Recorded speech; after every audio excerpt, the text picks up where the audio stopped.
Ustadz Fadlan ini dulu bukan ustadz, sebenarnya bukan ustadz. Karena background sekolah Fadlan SD, SMP, SMA, S1, S2, S3 semua berbaunya ekonomi.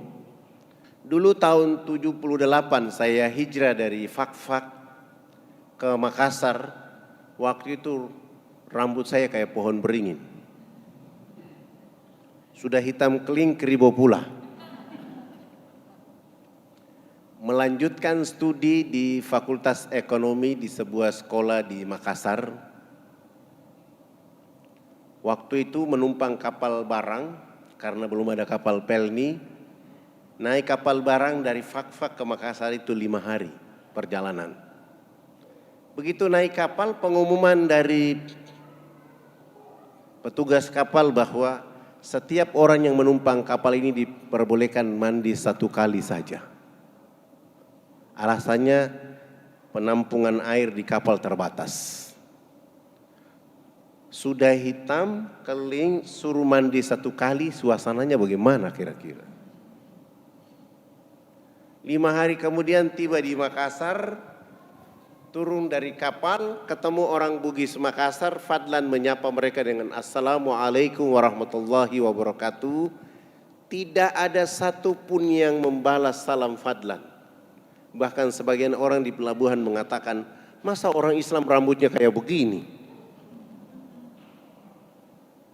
Dari pelabuhan menuju ke tempat kos, subuh menuju ke masjid, perjalanan dari tempat kos ke masjid, berjumpa dengan ketua DKM.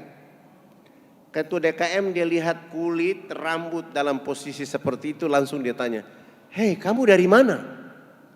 Saya jawab, saya dari Irian Jaya.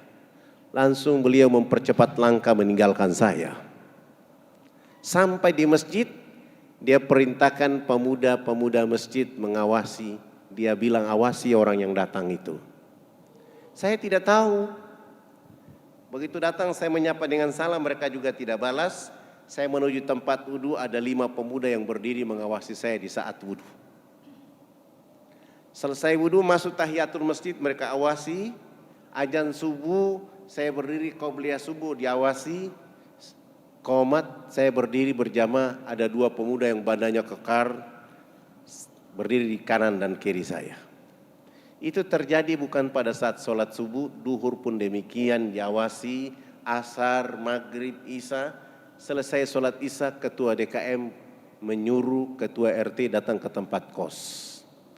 Assalamualaikum warahmatullahi wabarakatuh. Waalaikumsalam, ada apa Pak? Saya ketua RT di sini. Saya disuruh ke sini karena warga di sini 1 hari ini resah dan gelisah atas kehadiran Anda di sini. Kami belum pernah melihat orang hitam rambut kayak begini masuk ke masjid. Untuk itu, supaya meyakinkan saya sebagai ketua RT di sini, saya disuruh bawa Al-Quran. Tolong Anda baca Quran, nanti saya kasih tahu bahwa Anda Muslim. Saya mulai bilang sama Pak RT, kalau saya baca Al-Quran di sini, saksinya tidak kuat. Untuk itu saya minta kepada Pak RT, sebelum saya baca Quran, saya minta tolong Pak RT baca Quran terlebih dahulu. Alhamdulillah, ternyata ketua RT saya tidak bisa baca Quran. Saya langsung kasih tahu beliau bahwa besok subuh saya akan memimpin sholat subuh. Beliau kasih tahu ketua DKM, saya keluar cari tukang cukur rambut saya cukur rapi. Pagi-pagi besok saya ke masjid jadi imam. Alhamdulillah selama saya kuliah di sana tidak pernah beli makan dan minum. Orang rebutan untuk melayani saya makan. Persoalan berikutnya saya ke kampus, masalah lagi.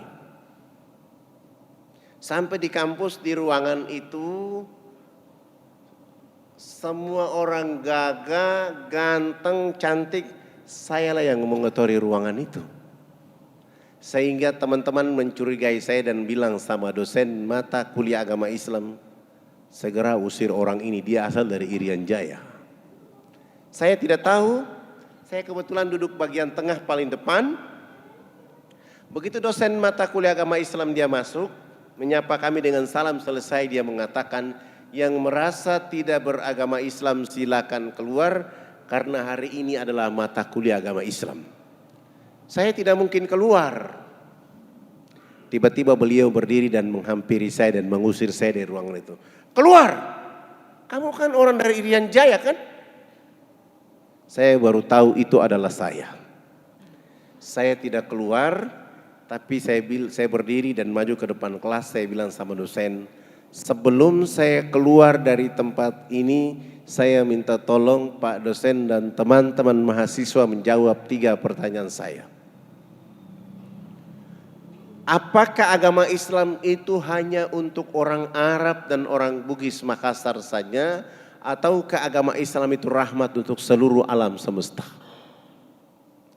Pertanyaan kedua, siapakah sahabat Nabi rambutnya keriting, badannya hitam keling, suaranya merdu? Yang ketiga, saya minta tolong kepada dosen, tolong bawa Quran keliling kami dalam ruangan ini. Saya ingin mendengar saudari saya yang cantik dan saudara saya yang ganteng membaca Al-Quran baru saya keluar. Alhamdulillah dosen membawa Al-Quran dimulai dari bangku urutan belakang sampai depan. Setelah Al-Quran sudah tiba di teman di samping kanan saya, dia baca Al-Quran selesai, dosen ini ambil Al-Quran melewati muka saya dan menyerahkan Al-Quran ke teman di samping kiri saya. Saya bilang ini belum yakin juga ini. Sampai urutan mahasiswa 45, 46, saya berdiri merampas Al-Quran dari tangan dosen dengan urutan 47. Subhanallah, begitu saya buka Quran secara acak-acakan, surat yang diperlihatkan oleh Allah untuk saya baca waktu itu adalah surat Al-Hasyr yang artinya pengusiran.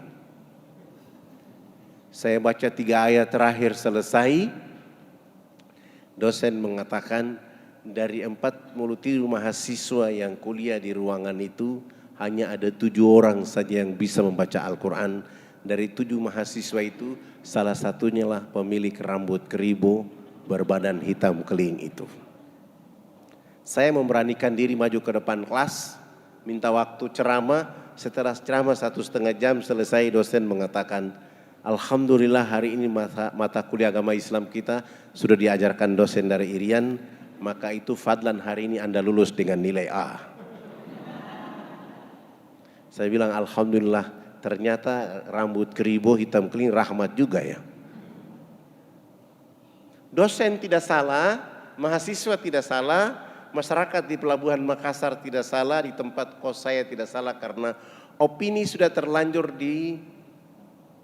diopinikan di seluruh Indonesia bahwa kalau cerita orang Irian pasti Kristen, perang suku, koteka, tertinggal dan terbelakang.